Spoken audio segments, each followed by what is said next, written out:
عالیہ جو کہ واسع کی گاڑی میں جیولری دیکھنے کے بعد اس پر بہت زیادہ شک کرنا شروع ہو چکی ہے اور وہ اس بارے میں کنفرم کرنے کے لیے زنیرہ کے پاس بھی جاتی ہے، اس سے جا کر پوچھ ہی لیتی ہے کہ زنیرہ تم واسع کی گاڑی میں بیٹھی تھی اور یہ جیولری تمہاری ہے کیا؟ لیکن زنیرہ جو کہ صاف صاف انکار کر دیتی ہے اور کہتی ہے کہ یہ سب میرا تو نہیں ہے بھابی، کیوں کیا ہوا؟ تو عالیہ اس کے سامنے کہتی ہے کہ یہ میں نے واسع کی گاڑی میں دیکھی تھی، لیکن واسع نے بتایا تھا کہ کچھ لوگوں نے بابا کے افسوس کے لیے آنا ہے ان کے پاس، تو ہو سکتا ہے کہ یہ سب ان کا ہی ہوگا۔ اور عالیہ جو کہ واسع کو بھی اس بارے میں باتوں باتوں میں بتانے کی کوشش تو کرتی ہے، اور واسع یہ سب سوچ کر بہت زیادہ حیران و پریشان ہو جائے گا اور اسے فریحہ پر بہت زیادہ غصہ بھی آئے گا کہ یہ سب فریحہ نے کیا ہوگا۔ اور پھر واسع جو کہ نیکسٹ ڈے آفس میں جائے گا، فریحہ سے جا کر کہہ دے گا کہ نیکسٹ ٹائم نا اگر تم میری گاڑی میں بیٹھو نا تو پلیز بی کیئرفل، میں نہیں چاہتا کہ ہماری صرف دوستی کی وجہ سے عالیہ کے دل میں کوئی بھی بدگمانی پیدا ہو میرے لیے۔ تو فریحہ اسے ٹونٹ کرتے ہوئے کہتی ہے کہ لگتا ہے کہ تمہاری بیوی اب بھی تم پر شک کرتی ہے، پتہ نہیں مجھے سمجھ نہیں آتی کہ یہ ساری بیویاں اپنے شوہروں پر یقین کیوں نہیں کرتی۔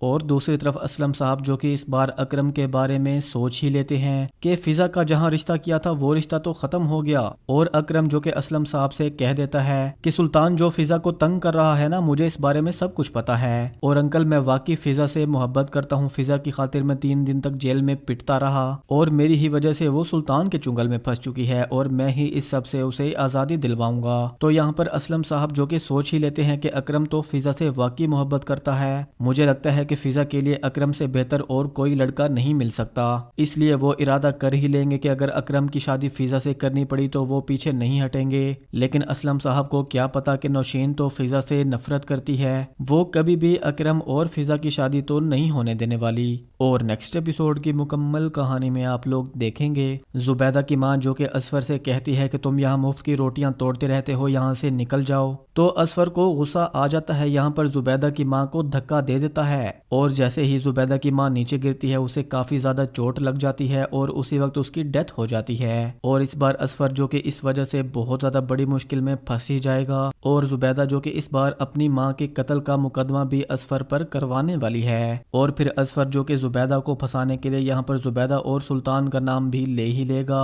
تو اس طرح سے اصفر کی گواہی دینے کے بعد سلطان بھی بہت بری طرح سے پھنس ہی جائے گا، اور اسی طرح سے فضا کی سلطان سے بھی جان چھوٹ ہی جائے گی۔ دوسری طرف زنیرہ جو کہ کافی زیادہ پریشان ہو چکی ہے کیونکہ اس نے چھپ کر عمیر سے نکاح تو کر لیا ہے، اور عالیہ کو بھی اس بارے میں پتہ ہے، لیکن عالیہ فی الحال یہ بات کسی کو بھی نہیں بتا رہی۔ آپ لوگوں کی اس بارے میں کیا رائے ہے کہ عالیہ کو واقعی واسع کو زنیرہ اور عمیر کے بارے میں بتا دینا چاہیے یا نہیں؟ کیونکہ عالیہ اگر واسع سے یہ سب چھپا رہی ہے تو آگے چل کر تو واسع کو یہی لگنے والا ہے کہ عالیہ نے مجھ سے پہلے بھی فضا اور اکرم کی بات چھپائی تھی، تو ہو سکتا ہے کہ یہاں پر عالیہ نے جان بوجھ کر زنیرہ اور عمیر کا نکاح کروا دیا۔ اور ویسے بھی فریحہ جو کہ واسع کو بار بار تو بھڑکاتی رہتی ہے کہ تمہاری بیوی تم سے باتیں چھپاتی ہے، اور دوسری طرف فریحہ بھی جو کہ بار بار عالیہ کو بھڑکا رہی ہے کہ تمہارا شوہر کسی اور لڑکی کے ساتھ افیئر چلا رہا ہے۔ اسی طرح سے اب عالیہ بھی آہستہ آہستہ واسع سے دور ہونا شروع ہو جائے گی، لیکن واسع اور عالیہ کے سامنے بھی یہ سچائی جلد ہی ظاہر ہو ہی جائے گی